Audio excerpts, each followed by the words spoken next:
Alors, la première app que l'on peut regarder ensemble, ça va être le brainstorming. Donc, pour cela, nous allons aller dans un fichier qui est déjà fait.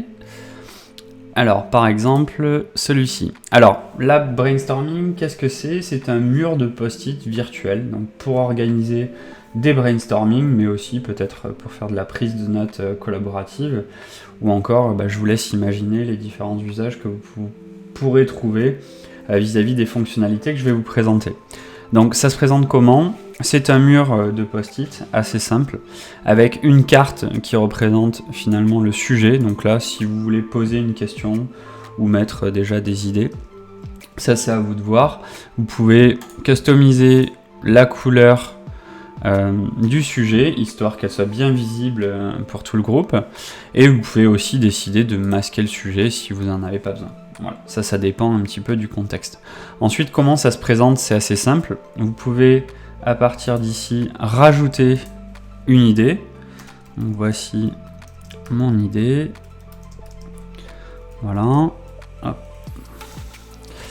Et ensuite, vous pouvez décider soit de garder l'anonymat sur cette idée, soit de lever l'anonymat. Et à ce moment-là, quand l'idée va apparaître, vous allez avoir ici un petit onglet un petit pictogramme, qui va définir la personne qui a partagé l'idée.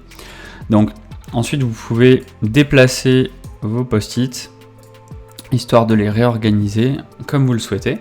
Ensuite, vous avez plusieurs façons de classer l'information.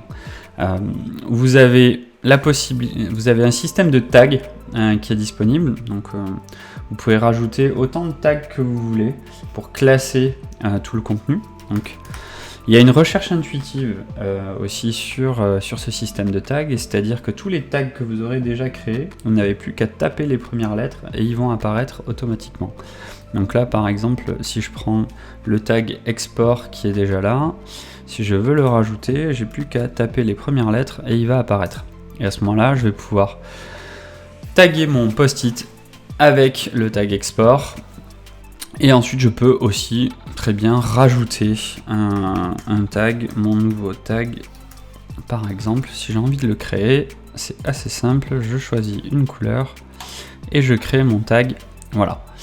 Donc ensuite, vous pouvez venir ici et trier finalement vos post-it par tag. Donc là, si je reprends l'exemple d'export, ça va me trier tous les post-it avec marqué export, etc., etc.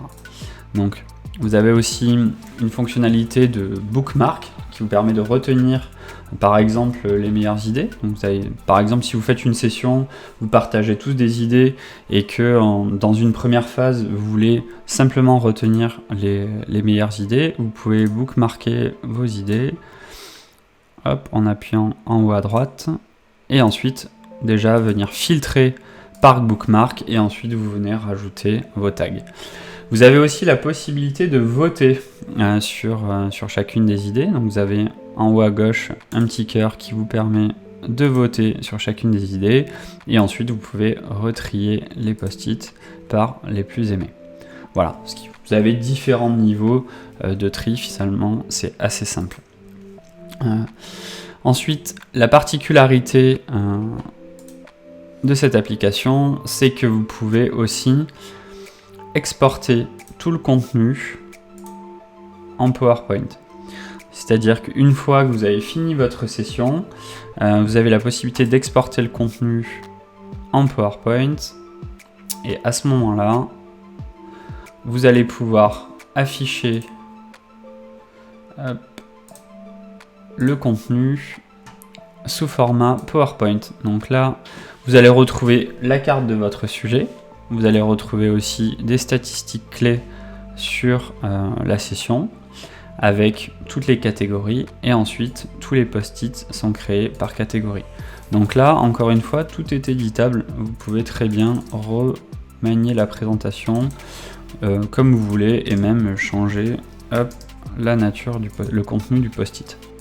Voilà, ce qui accélère grandement le traitement de l'information.